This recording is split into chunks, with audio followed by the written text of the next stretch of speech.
Әйелді тек әлсіз еркек қана балағаттай алады.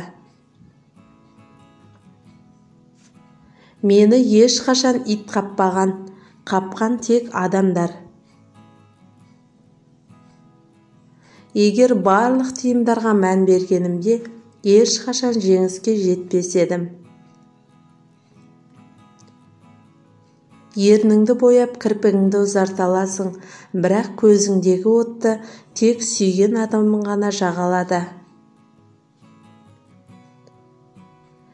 Біз әйелдерде екі-ақ қару бар, ол қасқа арналған туш және көз жасы. Биік өкшелі аяқ киімді кім ойлап тапқанын білмеймін, бірақ әйелдердің барлығы оған қарыздар. Мен үшін ең жақсы нәрсе ұйықтау, ұйықтағанда ғана түс көремін, ал түсімде армандай аламын. Күштімін деген еркек әйелге әлімжеттік көрсетпеуі тиіс.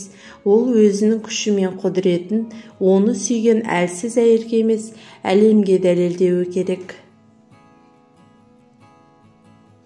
Біреумен өмір сүре тұра бақытсыз болудан жалғыздықта бақытсыз болу артық.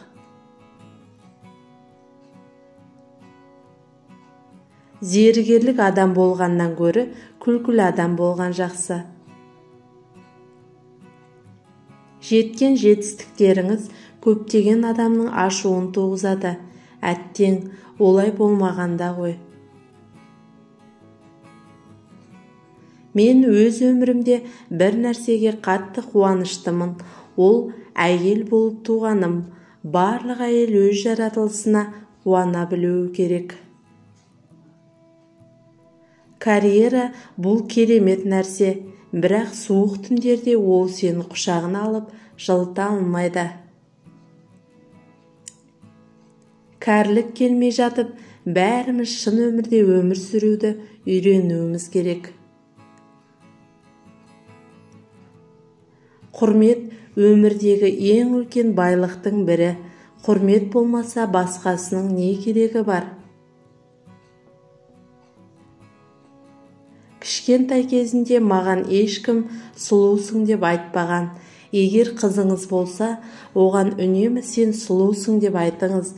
Менің қызым болғанда, оған үнемі өзінің сұлу екендігін айтып, оны бір минутқа да жалғыз қалдырмас едім.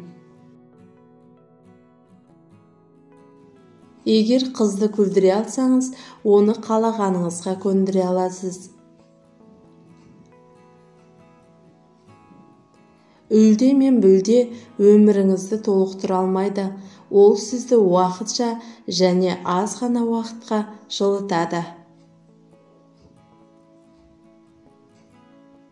Ең атақты модель болу өте ауыр жүк, әсіресе шаршап, қапаланып тұрғанда. Мені ақмақ десе ренжімеймін, себебі олай емес екенін өзім де білемін. Сені сүйгенін қаласаң, қаш, қол жетімді болма. Еркектер әйелдерді бақытты етуі керек. Бақытсыз болуды олар өздері де біледі. Әйел тартымдылығы табиғи және өздігінен болғанда ғана күшті. Бір кездері мен ұлы актриса болып өзімді дәлелдегім келген еді, ал қазір өзімнің ұлы адам екенімді дәлелдеймін. Бәлкім содан кейін ғана ұлы актриса болармын.